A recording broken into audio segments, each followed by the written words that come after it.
terdapat lebih dari satu kata benda dalam sebuah kalimat.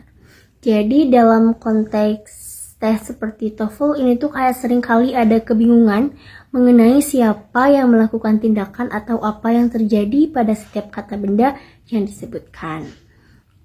Jadi ini tuh penting untuk kita memperhatikan dengan atau mengidentifikasi hubungan antara kata benda dan tindakan yang dilakukan. Kan di situ jawaban yang benar adalah D. Kenapa D? Karena dalam dialog itu kata benda yang perlu diperhatikan adalah Mara, Robert, dan Ben. Nah, jadi di situ tuh kayak perempuan itu menyatakan bahwa Mara replaced Robert, yang berarti Mara menggantikan posisi Robert dalam Ben tersebut. Jadi jawaban D itu benar karena itu mencerminkan apa yang dikatakan perempuan bahwa Mara took Robert place in the bin.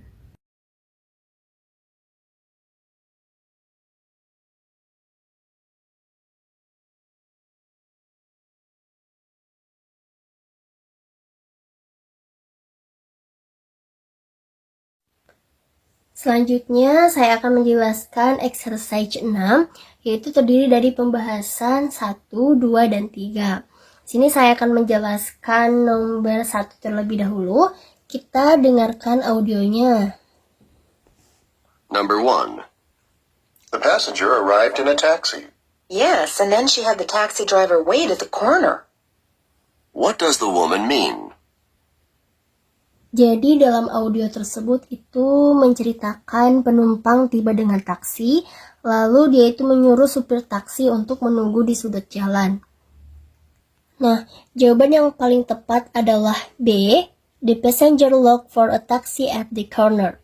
Karena ini menggambarkan situasi di mana penumpang sedang mencari taksi, yang umum terjadi di sudut jalan. Nah, jadi jawaban yang tepat adalah B, sedangkan bagian A ini tidak termasuk karena ini tidak menyatakan bahwa penumpang menunggu. Selanjutnya bagian C ini juga sama tidak termasuk karena ini menunjukkan tindakan supir taksi tetapi tidak mencerminkan aktivitas penumpang. Selanjutnya bagian D ini juga sama tidak termasuk karena ini tidak ada situasi di mana penumpang menghadapi supir taksi. Jadi, jawaban yang paling tepat adalah B. The passenger looked for a taxi at the corner. Number 2. Did you go to the concert last night? Yes, it was great, and I got to hear Jane play the harp. What does the woman mean? Jadi dalam audio tersebut itu laki menanyakan apakah kamu pergi konser tadi malam, dan wanita itu menjawab dia tidak bisa mendengar Jane memainkan harpa. Nah, jawaban yang paling tepat adalah D. She played the harp last night for Jane. Karena sesuai dengan konteks yang tadi dibicarakan, menyatakan bahwa ia mendengar Jane bermain harp, menunjukkan bahwa Jane itu adalah pemain harp tersebut. Selanjutnya bagian C. Ini tidak termasuk karena meskipun menyebutkan Jane, tapi tidak ada informasi dalam percakapan itu menunjukkan bahwa Jane terluka atau bermain keras. Sedangkan bagian B ini juga sama tidak termasuk karena ini tidak ada penyebutan tentang anak atau waktu tidur. Selanjutnya bagian A ini juga sama tidak termasuk. Jadi jawaban yang paling tepat adalah D. She played the harp last night for Jane. Number 3. Did the children like the new babysitter?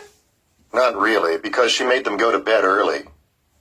What does the man mean? Jadi dalam audio tersebut itu wanita menanyakan kepada laki-laki itu mengenai apakah anak-anak menyukai pengasuh barunya.